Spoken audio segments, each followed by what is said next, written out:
Farewell, farewell!" And they parted, unable to even shake hands. Keeping his head low, Ariel went back to the school, trying not to think of his friends and suppressing the feeling of sadness. There would be a time for secret thoughts and feelings late at night. He would not confess them to anyone, even under hypnosis. That was Ariel's last and deepest secret, of which neither the cunning Charaka nor the school's headmaster, Bharava, suspected.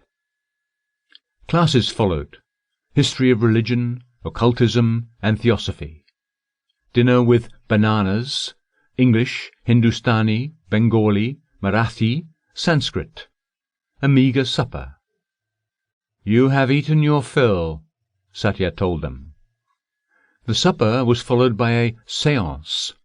Ariel had already been through this terrible circle of the Dandarhat hell, but he had to be present during the practical lessons with the new students.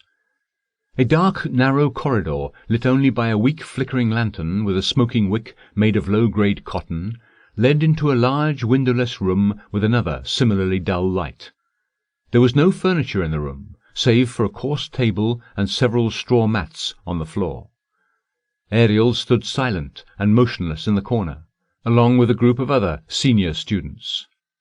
A servant led in a 14-year-old boy. "Drink," a tutor said, holding out a mug. The boy obediently swallowed the pungent-smelling and somewhat bitter liquid, trying not to wince. The servant quickly took off the boy's tunic and anointed his entire body with quickly evaporating ointments. The boy became consumed by anxiety and deathly longing.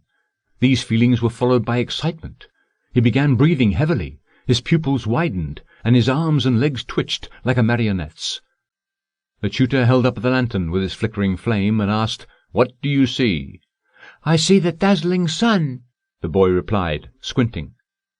All his senses were elevated. A loud whisper sounded like thunder. He could hear spiders crawling up and down the wall, the breathing and heartbeat of every person in the room, the rustling of bats somewhere in the attic. He could see, hear, notice, and sense things that no normal person would be aware of.